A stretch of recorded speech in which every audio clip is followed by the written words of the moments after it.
मेरी माँ ने मेरे पेट पर ईंट बांधी और वो ईंट बांधकर उन्होंने मुझे कहा कि जो हमारा गार्डन है उसके 20 चक्कर लगा के आओ। वुमेन एम्पावरमेंट एक ऐसा शब्द है जिसके बारे में मैंने पहली बार सुना जब मैं एक बहुत छोटा बच्चा था। एक महिला ने मुझसे सवाल पूछा कि आपको भी होता है, बट जो उनको नहीं मालूम था कि आदमियों को ब्लीडिंग नहीं होती है, शर्म आती है। शर्म आती है उस चीज के बारे में बात करने के लिए जिसकी वजह से ये दुनिया है। कोई लड़की को मेंस्ट्रुअल हाइजीन की वजह से मरनी नहीं चाहिए। मेंस्ट्रुअल हाइजीन कोई लग्जरी नहीं, बेसिक सिंपल हर महिला की जरूरत है। पी सेफ रखता है हर महिला की जरूरत का ख्याल अपने एनवायरनमेंट फ्रेंडली प्रोडक्ट्स के साथ। आज की टॉक की शुरुआत में एक कहानी से करना चाहता हूँ। जब मैं 5 साल का था तो मेरी माँ पेट से थी और मेरी माँ के पेट में एक लड़की थी। हम सभी को लगा था कि हमारा परिवार पूरा हो गया, क्योंकि उस ज़माने में पता चल जाता था कि पेट में कौन है। और मेरी माँ मैं बहुत खुश थे कि अब मुझे एक बहन मिलने वाली है और अब मैं उसके साथ खेल पाऊँगा। एक 5-6 साल के बच्चे को कुछ पता नहीं होता ज़्यादा इसके बारे में, but I was very very happy. मैं उस दिन जिस दिन मेरी माँ की डिलीवरी थी, मैं स्कूल नहीं गया और बरामदे में बैठकर मैंने वेट किया कि काश मैं उसको आते हुए देखूं और उसको अपनी गोद में लेकर उसके साथ खेलूं। मेरे लिए तो एक खिलौना था। उस दिन मेरी माँ वापस नहीं आई और मैं बहुत बार सोचा कि क्या हुआ। जब पिताजी वापस घर आए तो मैंने अपने पिताजी से पूछा कि क्या हुआ, मेरी माँ कहाँ है। उन्होंने बताया कि माँ अभी अस्पताल में है।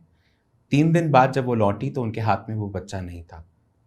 And I was very upset about the fact, क्योंकि मेरे लिए तो एक ड्रीम थी, मेरे लिए तो वो एक खिलौना था जिसके साथ मैं खेलना चाहता था। जब नहीं उसको मैंने अपने सामने देखा तो अपनी माँ से रोज सवाल पूछा। After 6 months my mom lost it. She lost it in anger with tears in her eyes. She said वो भगवान जी के पास चली गई। उसका रीज़न मुझे अब इस उम्र में जाके पता चला, पर उस वक्त मैं भगवान को बहुत कर्स करता था। मैं खूब गालियां देता था। मैं कहता था कि ऐसे कौन भगवान जी हैं जिन्होंने मुझसे मेरी बहन छीन ली। और उस दिन के बाद से हर बार जब मैं बाहर सड़क में निकलता था, स्कूल जाता था, कॉलेज जाता था, तो हर लड़की में मैं उसी अपनी बहन को पाता था। I used to see every girl as my own sister and I wished काश ये मेरी बहन होती। सुंदर लड़कियां आती थी रिश्ता बनाने के लिए, अपना बॉयफ्रेंड बनाने के लिए, और मैं उनको कहता था कि काश तो मेरी बहन होती। तो वो दर्द जो मैंने 5 साल की उम्र में देखा था, झेला था, वो आज तक मेरी जिंदगी में रहा। वुमेन एम्पावरमेंट एक ऐसा शब्द है जिसके बारे में मैंने पहली बार सुना जब मैं एक बहुत छोटा बच्चा था। और हमें यह सिखाया जाता था कि जब भी कोई नया शब्द सीखो तो उसको आगे यूज करो, उसको यूज में लेकर आओ। And that's how I use that one word on my mother. अपनी माँ के पास जाकर मैंने उनको कहा कि माँ, जब मैं बड़ा हो जाऊंगा ना, आपको एम्पावर करूंगा। उस वक्त मेरी माँ ने मेरे पेट पर ईंट बांधी और वो ईंट बांधकर उन्होंने मुझे कहा कि जो हमारा गार्डन है उसके 20 चक्कर लगा के आओ। मैं सोच में पड़ गया कि क्यों ये मुझसे ऐसी पनिशमेंट मुझे दी जा रही है, जहां पर मेरी पेट पर रस्सी के साथ, नाड़े के साथ, जिसको हम हिंदी में कहते हैं, नाड़े के साथ ईंट मेरे पेट पे बांध दी गई। मैं करीबन 10 चक्कर लगाए होंगे और मैं वहीं बैठ गया। मैंने अपनी माँ से बहुत निराश होकर पूछा कि क्यों मुझे ऐसी पनिशमेंट दे रही हो, why are you punishing me, क्योंकि मैंने क्या कुछ गलत बोला है। My mother said something which changed my life. She said I kept you in my womb for 9 months। तुम मेरे पेट में 9 महीने तक थे और तुम्हारा वजन इन ईंट से कहीं ज्यादा था। मैंने एक बार भी उफ नहीं कहा तुमको अपने पेट में रखते वक्त। जब तुम मेरे शरीर से बाहर निकले तो तुमने मुझे फाड़ दिया, पर फिर भी मैं तुमको इस दुनिया में लेकर आई। तुमको क्या लगता है, तुमको क्यों ऐसा लगता है कि तुम मुझे एम्पावर कर सकते हो। और वो उस लाइन ने चेंज कर दिया कि कैसे मैं विमेन एम्पावरमेंट के बारे में सोचता हूँ। समाज सेवा की शुरुआत मैंने 14 साल की उम्र में करी। मैंने एज ए यंगस्टर पैसे बचाने शुरू करे। हर बार जब मेरा परिवार एक फिल्म देखने जाता था या कहीं बाहर जाता था तो मैं एक किताब लेके, एक रजिस्टर लेकर बैठ जाता था।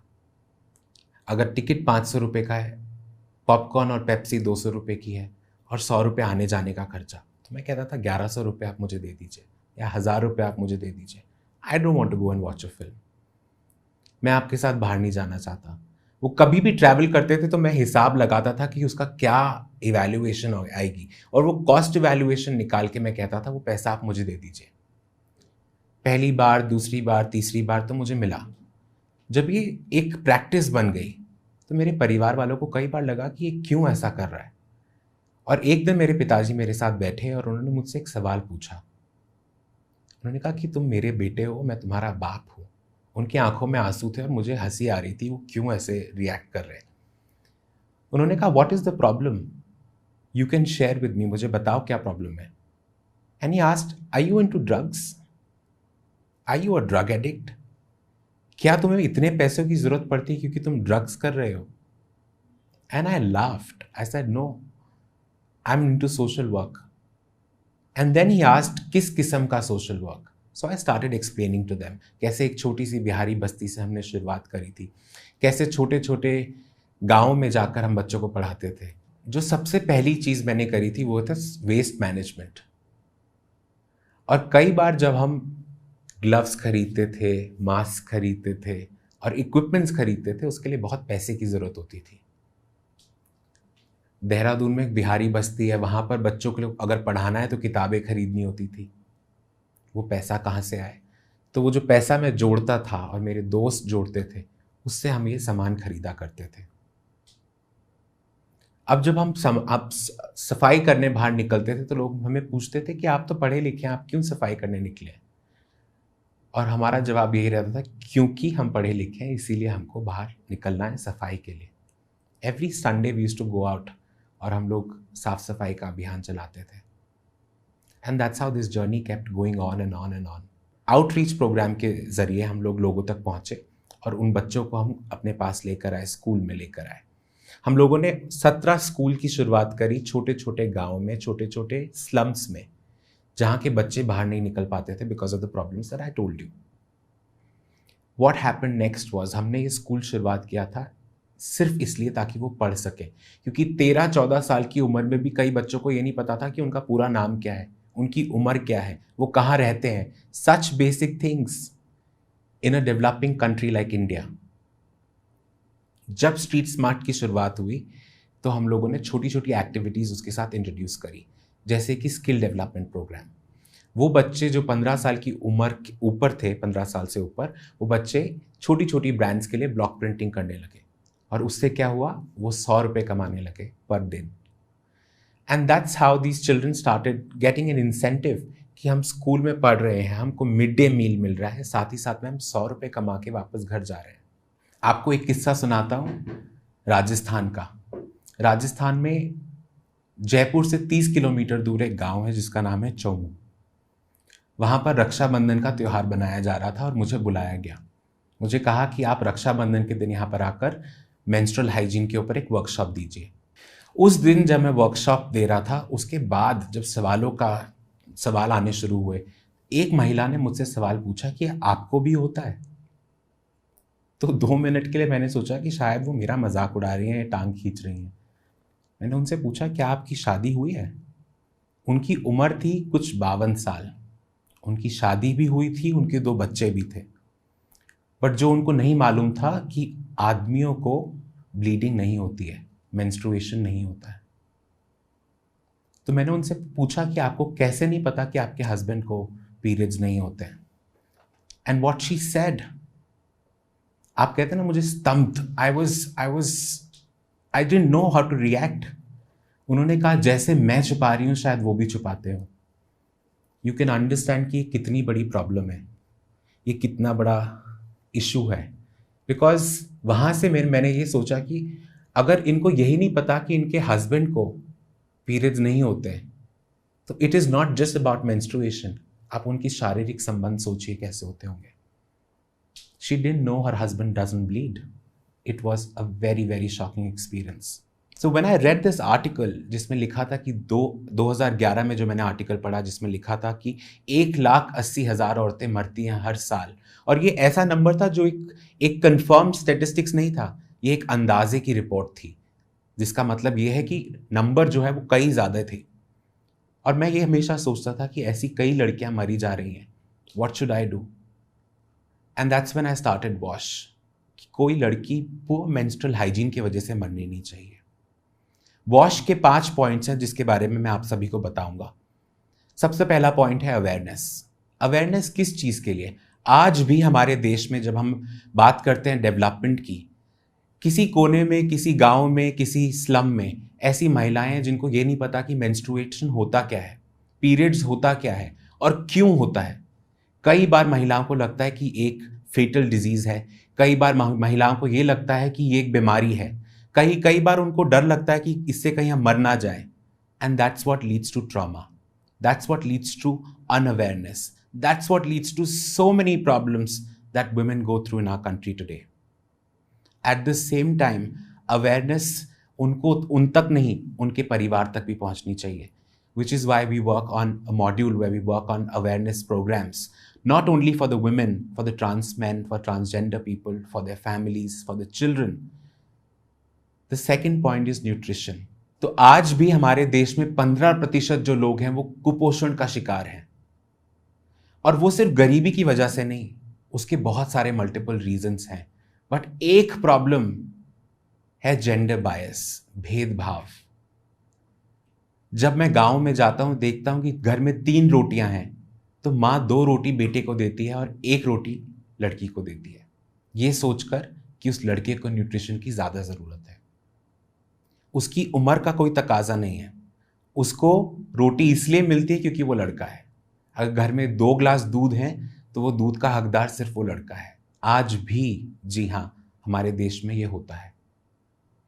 तो हम लोग जो काम करते हैं उसमें हम न्यूट्रिशनिस्ट के साथ काम करते हैं, जहां हम गांव-गांव में जाकर महिलाओं को और परिवारों को ये बताते हैं कि किस किस्म का खाना उनको खाना चाहिए। और जब हम डाइट्स की बात करते हैं, हम एवोकाडोस की बात नहीं करते हैं या एक्सोटिक फ्रूट्स की बात नहीं कर सकते, क्योंकि उनकी हैसियत नहीं है वो खरीदने की। हम उन चीज़ों की बात करते हैं जो वो खरीद सकते हैं, जो उनकी ज्योग्राफी में, उनके गाँव में आसानी से मिल पाए। The third point is about mental health. जैसा मैंने आपको पहले पॉइंट में बताया है कि कई बार महिलाओं को ये नहीं पता होता कि वो मेंस्ट्रुएट क्यों कर रही हैं, उस वजह से बहुत सारा ट्रॉमा होता है। And we need to deal with the trauma, जिसको हम ट्रॉमा मैनेजमेंट कहते हैं। हम लिसनिंग सर्कल्स क्रिएट करते हैं जहाँ 30 और 40 के नंबर्स में महिलाएं आती हैं और अपनी प्रॉब्लम्स को बताती हैं। कई बार हम सोचते हैं कि हमारी जब कोई प्रॉब्लम होती है तो हम किसी दोस्त को फ़ोन लगा लेते हैं या फिर अपने माँ को या अपने भाई को बुलाकर उनके साथ बात कर लेते हैं। बट इन महिलाओं के पास कोई भी नहीं है, specially to talk about menstrual hygiene, about periods, क्योंकि ये आज भी एक बहुत बड़ा टैबू है। People still don't want to talk about it, और उसको नाम दे दिया है शर्म का। शर्म आती है उस चीज़ के बारे में बात करने के लिए जिसकी वजह से ये दुनिया है। शर्म आती है उस चीज के बारे में बात करने से जिसकी वजह से मैं पैदा हुआ हूं, आप पैदा हुए हैं। Why are we ashamed about talking about menstruation, which is the very reason of our existence? In the fourth point, we give them free sanitary pads. ये sanitary pads खाना, रोटी, कपड़ा, मकान, जो 3 चीजें होती हैं, उसके बाद 4th essential है। अगर आप सोचें कि खाने पीने के बाद आपको सबसे ज़्यादा ज़रूरत किस चीज़ की पड़ती है, तो एक महिला को एक सैनिटरी पैड की ज़रूरत होती है। बट अनफॉर्चुनेटली कई जगहों पर आज भी इसको एसेंशियल नहीं माना जाता। एक एग्जांपल देता हूँ आपको लॉकडाउन का। दिल्ली शहर में, जो हमारे देश का नेशनल कैपिटल है, वहाँ पर सैनिटरी पैड्स को बिल्कुल भी एसेंशियल लिस्ट में माना नहीं गया, जिसकी वजह से जब पहला लॉकडाउन हुआ तो कहीं पर भी सैनिटरी पैड्स अवेलेबल नहीं थे। शहर की महिलाओं जिनके पास पैसा था, घर था, गाड़ी थी, वो ढूंढ रही थी पैड्स। कहाँ ढूंढे? Because they were no pads at that point of time. Women from small villages, जैसे बेलज एक गांव है महाराष्ट्र में, चोमू एक गांव है राजस्थान में, ऐसे छोटे छोटे गांव में जहां पर हम लोगों ने वर्कशॉप्स करी थी, वहां से सैनिटरी पैड्स आने शुरू हुए। और उन महिलाओं ने क्या बोला कि ये हमारा कंट्रीब्यूशन है हमारे समाज के लिए। 50,000 kids came to Delhi, which were distributed amongst the women, urban women, educated women, जिन्होंने ये reusable sanitary napkin का इस्तेमाल किया। So in the 5th point, we teach them how to make their own pads. और जब ये pads हम उनको बनाना सिखाते हैं, वो pads सिर्फ अपने लिए नहीं बनाती है, पूरे गांव के लिए बनाती है, बड़े बड़े शहरों के लिए बनाती है। They become entrepreneurs. So many women that we have reached out to have become entrepreneurs. They are earning money out of it. वो बल्क में सैनिटरी नैपकिन अपने घर में बनाकर गांव-गांव में जाकर उसको बांटती हैं। और एक बहुत ही लो इनकम ग्रुप्स ये हैं जिनके बारे में हम बात कर रहे हैं, तो उसको एक लो कॉस्ट सैनिटरी नैपकिन है जिसको वो बांट के कुछ पैसा कमाती है। और ऐसे ही कई बार मुझे मालूम नहीं पड़ता कैसे हम लोग आते हैं, मदद करते हैं और चले जाते हैं, and that's how I lead my life. So उन सभी लोगों को जिनको ये डर रहता है कि अगर हम कुछ अच्छा करने को निकलेंगे तो क्या हमको कभी सपोर्ट मिलेगा, क्या कोई हमारी मदद करेगा, उसकी चिंता मत करिए। बिकॉज अगर आप सही दिशा में जा रहे हैं और अगर आप अच्छा काम कर रहे हैं तो आप अपने आप आपके पास मदद आएगी। So continue doing the good work. What I also must tell you is about the employment generation program. हम सबको इनोवेटिव थिंकिंग करनी है, हम सबको सोचना है कि हम ऐसा क्या कर सकते हैं जो औरों से अलग हो और एट द सेम टाइम समाज की मदद, कम्युनिटीज़ की मदद कर सके। इन कम्युनिटीज़ की मदद करने के लिए लॉकडाउन के वक्त हमने एम्प्लॉयमेंट जनरेशन प्रोग्राम स्टार्ट किया, जिसमें हमने स्ट्रीट आर्टिस्ट के साथ और स्कूल्स के साथ मिलकर उनकी एम्प्लॉयमेंट जनरेट करा। क्या किया, लॉकडाउन में सभी बच्चे अपने कंप्यूटर के सामने, लैपटॉप के सामने बैठकर पढ़ रहे थे। बहुत ही बोरिंग हो चुका था सबके लिए, बट हमने सोचा कि इसमें क्या इनोवेशन ला सकते हैं। अब कठपुतली वाले क्या होते हैं? कठपुतली वाले स्टोरी टेलर्स होते हैं।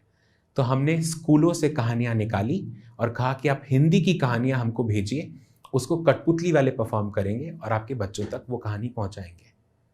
और ऐसा करते करते हमने इतना पैसा इकट्ठा कर लिया कि वो कठपुतली वाले के हर परिवार, वो 100 परिवार जो हमारे साथ जुड़े हुए थे, उनका 3 साल तक का दे हैव इनफ रिसोर्सेस कि वो अपना घर चला सके। ऐसे कई सारे प्रोग्राम्स हमने करे और करते रहेंगे जब जब ज़रूरत पड़ेगी। Thank you so much for listening to me and thank you so much for inviting me to Josh Talks. नमस्कार, मैं उम्मीद करती हूँ अनुराग चौहान की कहानी से आपने ये तो जरूर जाना होगा कि मेंस्ट्रुअल हाइजीन हर महिला के लिए कितनी बेसिक और जरूरी है। पी सेफ अपने मेंस्ट्रुअल कप जैसे बेहतरीन प्रोडक्ट्स से महिलाओं के लिए एक बेहतर मेंस्ट्रुअल हाइजीन एनवायरनमेंट प्रदान कर रहे हैं। पी सेफ मेंस्ट्रुएशन से जुड़ी हर गलत धारणा पर वार करता है और देता है एक साफ, सुरक्षित उपाय जो हर महिला को पसंद भी आए।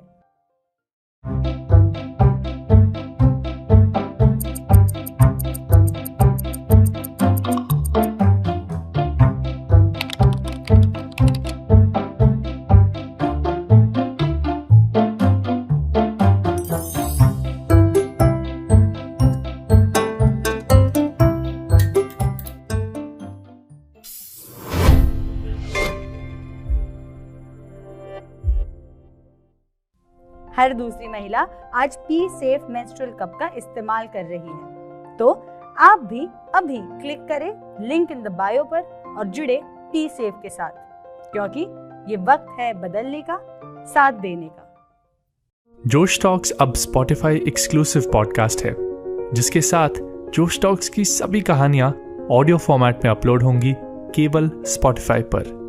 और हाँ, अगर आपको ये वीडियो अच्छी लगी तो आप जोश टॉक्स पॉडकास्ट को फॉलो कर सकते हैं और सुन सकते हैं ऐसी कई प्रेरणादायक कहानियां सिर्फ स्पॉटिफाई पर।